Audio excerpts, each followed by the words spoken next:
airport bus ni yam to ton be number 11:14 da hojik 7:47 chale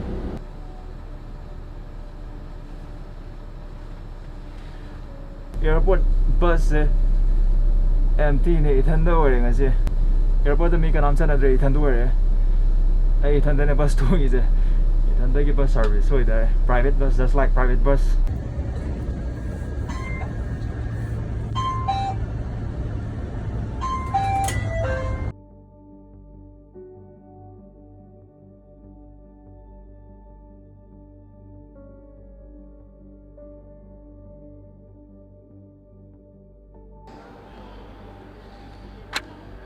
Now I need to fill up some information about the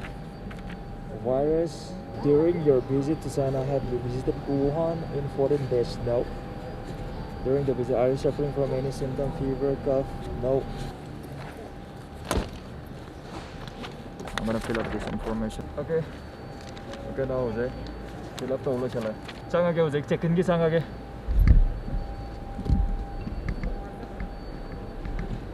Camera nam yaar muthalage oren second lo aga namage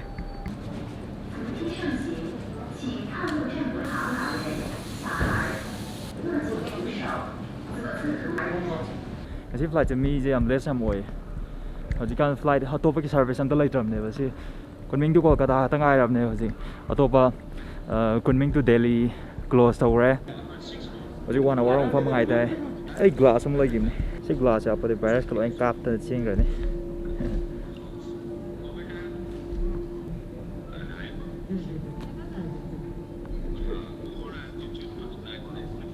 ai ticket se khara ngana book tau ja bane ado ai ki flight je cancel chala ba ado ki amu yai thori ne asi amu yai thori ne ai cameraman am phang je Cameroon just imam yum thoi ye kainona coronavirus na tanare ena yam nei ba blogger ba ina kan da form le me ngasai de u do cameraman bai je sam tu la ke ai ya de ma je kainoni khoi mayam je mi lo yum chatnare ba do sida le phami ba mayam je khoi ki Indian ngak tani mayam na ya mana te 99% Indian foreigner yaudi ko ba yaudi oh no foreigner 100% 110% je Indian ngak tani ba do Corona loi tanare sini number 1 ma se lei se ai di khang da bani ma lei se da maning da ma je block tok lerm ne ina block to ise kana no yen kana ma oi lem si ai na kan ai mamang da pham le ra me ngasai de ai u do ai maning da pham ba ma je som wa ngang phase ai kana no tho kana ma oi lem ba da ai gi flight ki connecting je moi gi ma na tami ba Kunming city da type connecting je ada ma yum thoni thoi ju khoi pau phong na da bai tai ate ai yum yor ga ai yum yor ga video ga thagal lo da yum da lo la ka da ji ne of course sa din line up tore hojik chang ani हम भी रुके ना रही आपको phone करें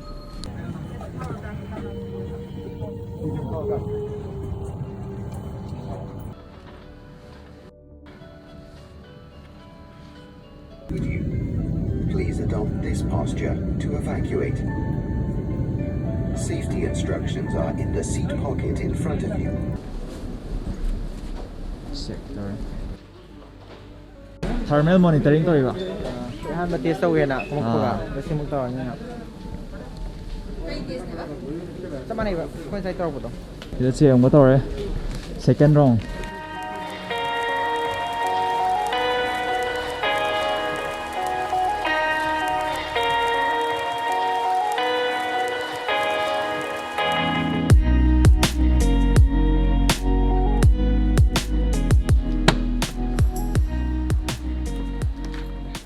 Now we are safely landed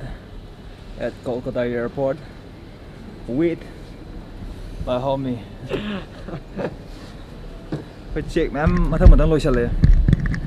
Được cả coffee mà sao mà thật vậy này. có gì xăm gì vậy mai kia lên kia lô mà liền phải mang phát mình qua nữa mình cỡ gì ngôi tàu vậy super lửa super Asia mà cái thing này chứ mà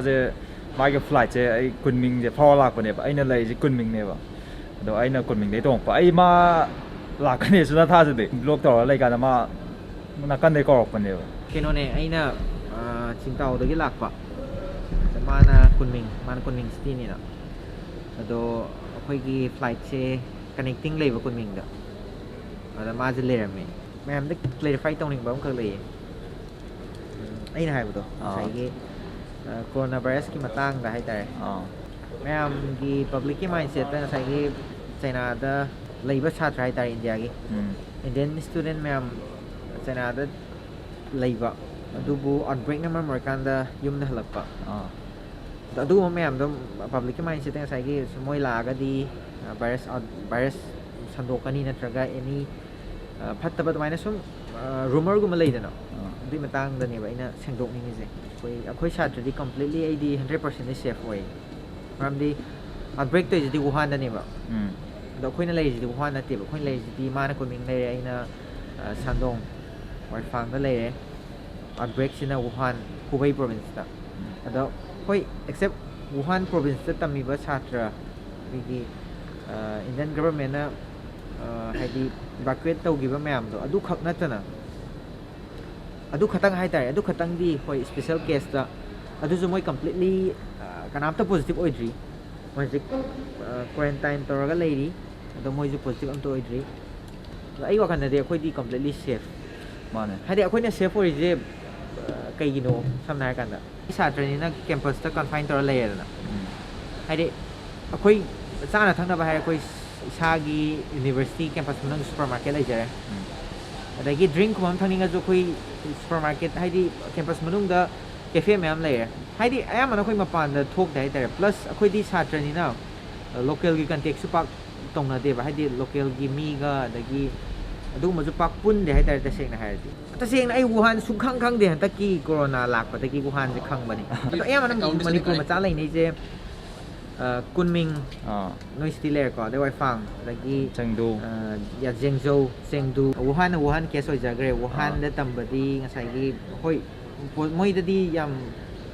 ꯆꯥꯡꯁꯦ ꯌꯥꯝ ꯋꯥꯡꯉꯦ ꯍꯥꯏꯇꯥꯔꯦ but ꯑꯗꯣ ꯍꯧꯖꯤꯛ ꯏꯟꯗꯤꯌꯥꯒꯤ ꯃꯣꯏ ꯗꯦꯜꯂꯤꯒꯤ ꯃꯅꯥꯛꯇ ꯃꯤꯂꯤꯇꯔꯤ ꯕꯦꯁꯇ ꯀ꯭ꯋꯥꯔꯦꯟꯇꯥꯏꯟ ꯇꯧꯔꯤꯕ ꯋꯨꯍꯥꯟꯒꯤ ꯁꯥꯇ꯭ꯔ ꯃꯌꯥꯝꯁꯦ ꯄꯣꯖꯤꯇꯤꯚ ꯑꯣꯏꯕ ꯑꯝꯇ ꯇꯥꯗꯦꯅ ꯁꯤ ꯚꯥꯏꯔꯁꯁꯤꯒꯤ ꯏꯟꯀ꯭ꯌꯨꯕꯦꯁꯟ ꯄꯤꯔꯤꯌꯠꯁꯦ 2 to 14 daysꯅꯦꯕ ꯑꯗꯣ ꯁꯤꯐꯧꯇ ꯀꯅꯥꯝꯇ ꯄꯣꯖꯤꯇꯤꯚ ꯑꯣꯏꯕꯒꯤ ꯔꯦꯁꯄꯣꯟꯁ ꯂꯥꯛꯇꯦꯅ ꯁꯤꯗ ꯑꯦꯅꯤ ꯁꯤꯝꯇꯝ ꯁꯣ ꯑꯣꯐ ꯇꯧꯔꯛꯇ ꯇꯥꯔꯒꯗꯤ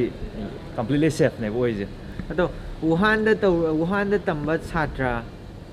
ꯍꯧꯖꯤꯛ ꯀ꯭ꯋꯥꯔꯦꯟꯇꯥꯏꯟ ꯇꯧꯔꯤꯗꯨꯐꯥꯎꯗ ꯄꯣꯖꯤꯇꯤꯚ ꯂꯥꯛꯇ꯭ꯔꯒꯗꯤ ꯋꯨꯍꯥꯟ ꯅꯠꯇꯕ ꯁꯥꯇ꯭ꯔ ꯑꯩꯈꯣꯏꯗꯤ ꯍꯥꯏꯗ꯭ꯔꯁꯨ ꯌꯥꯔꯦ ꯍꯥꯏꯕꯅꯤꯗ ꯑꯩꯅ ꯍꯥꯏꯕꯗꯤ ꯑꯗ ꯃꯌꯥꯝꯅ ꯉꯁꯥꯏꯒꯤ ꯃꯌꯥꯝꯅ ꯀꯃꯦꯟꯗ ꯌꯥꯝ ꯐꯖꯅ ꯍꯥꯏꯕꯤꯔꯛꯄꯁꯨ ꯌꯥꯎꯋꯦ ꯑꯗꯣ ꯀꯃꯦꯟꯗ ꯌꯥꯝ ꯅꯨꯡꯁꯤꯅ ꯍꯥꯏꯔꯛꯄꯁꯨ ꯌꯥꯎꯋꯦ ꯍꯣꯏ ꯌꯥꯝ ꯍꯥꯏꯗꯤ ꯌꯨꯝꯗ ꯂꯥꯛꯑꯣ ꯂꯥꯏꯛ ꯌꯨꯝꯗ ꯂꯥꯛꯑꯒ ꯁꯦꯐ ꯑꯣꯏꯅ ꯂꯩꯔꯣ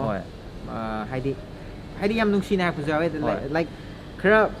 ꯐꯥꯒꯤ ꯑꯣꯏꯅ ꯑꯁꯦꯡꯕ ꯍꯥꯏꯔꯛꯄ ꯍꯥꯏꯇꯥꯔꯦ ꯐꯥꯒꯤ ꯇꯧꯔꯒ ꯁꯨꯃꯥꯏꯅ ꯍꯥꯏꯔꯛꯄ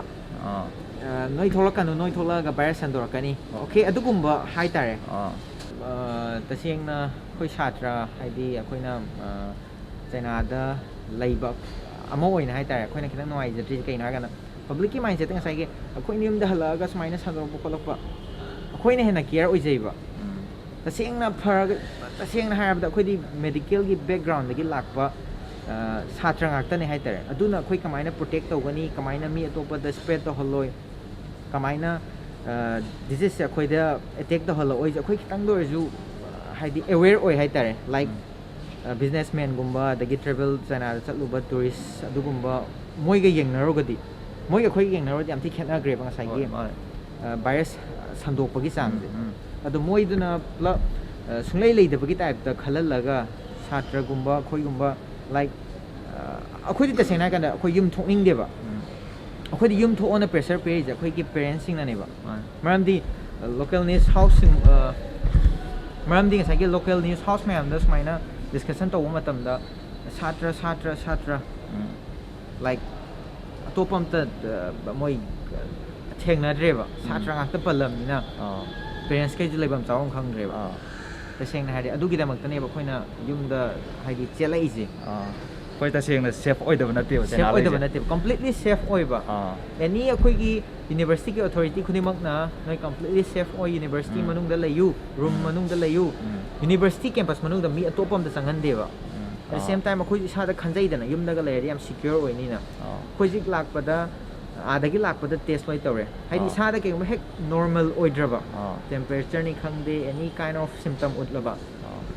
ꯆꯩꯅꯥ ꯂꯥꯟꯊꯣꯛꯄ ꯌꯥꯗꯦꯕ ꯆꯩꯅꯥꯗꯒꯤ ꯆꯠꯈ꯭ꯔꯣ ꯍꯥꯏꯕ ꯅꯠꯇꯕ ꯆꯩꯅꯥ ꯂꯥꯟꯊꯣꯛꯄ ꯌꯥꯗꯦꯕ ꯆꯦꯛ ꯇꯧꯋꯦꯕ ꯗꯤꯄꯥꯔꯠ ꯇꯧꯕ ꯌꯥꯗꯦꯕ ꯑꯦꯅꯤ ꯑꯩꯈꯣꯏ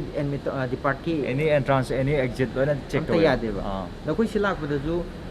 ꯑꯍꯨꯝ ꯊꯣꯛꯅ ꯆꯦꯛ ꯇꯧꯋꯦꯕ ꯐꯥꯔꯁꯇ ꯐ꯭ꯂꯥꯏꯠꯇꯒꯤ ꯍꯦꯛ ꯀꯨꯝꯃꯛꯄꯗ ꯏꯟꯐ꯭ꯔꯥꯔꯦꯠꯀꯤ ꯀꯦꯃꯦꯔꯥꯅ ꯑꯃꯨꯛ ꯇꯧꯔꯦ ꯁꯦꯀꯦꯟꯗ ꯑꯆꯧꯕ ꯁ꯭ꯀ꯭ꯔꯤꯟ ꯇꯧꯔꯒ ꯏꯟꯐ꯭ꯔꯥꯔꯦꯠ ꯀꯦꯃꯦꯔꯥ ꯑꯃꯨꯛ ꯇꯧꯔꯦ ꯊꯥꯔꯠꯇ ꯀꯁꯇꯝꯅ ꯑꯃꯨꯛ ꯀꯁꯇꯝ ꯑꯣꯐꯤꯁꯔꯅ ꯑꯃꯨꯛ ꯐꯖꯅ ꯀꯣꯏꯁꯟ ꯅꯨꯡ ꯍꯪꯉꯒ ꯐꯖꯅ ꯑꯃꯨꯛ ꯍꯥꯏꯗꯤ ꯑꯦꯛꯖꯥꯃꯤꯟ ꯇꯧꯔꯦ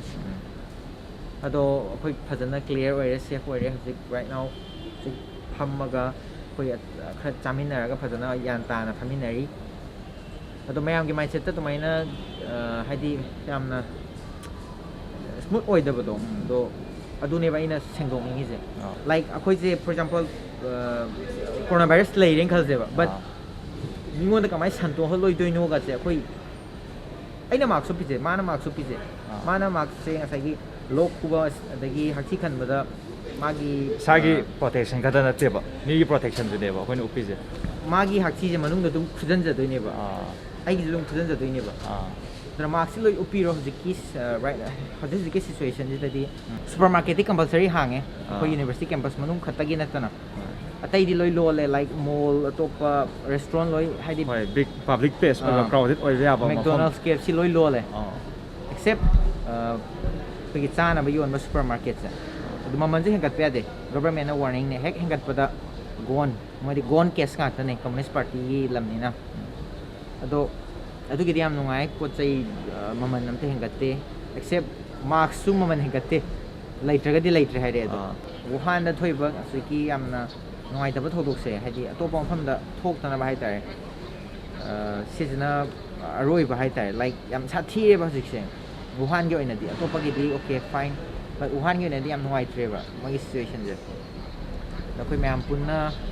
ꯋꯤꯁ ꯇꯧꯃꯤꯟꯅꯁꯦ ꯍꯥꯏꯇꯥꯔꯦ ꯁꯤꯒꯤ ꯊꯕꯛꯁꯦ ꯍꯥꯏꯗꯤ ꯁꯤꯒꯤ ꯁꯤꯆꯨꯋꯦꯁꯟꯁꯦ ꯌꯥꯝ ꯊꯨꯅ ꯂꯣꯏꯁꯤꯟꯅꯕ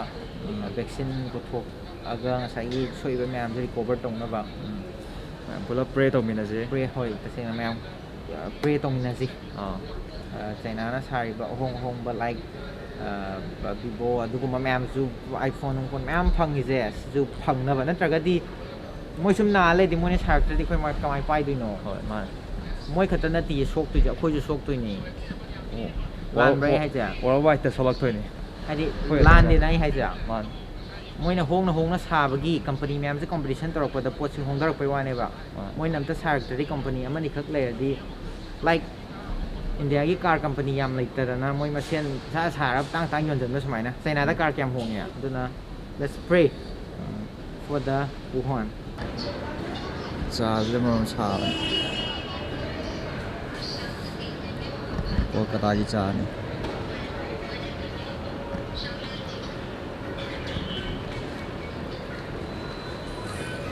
ꯆꯥꯗꯤ ꯍꯥꯎꯋꯦ ꯀꯣꯜꯀꯇꯥꯒꯤ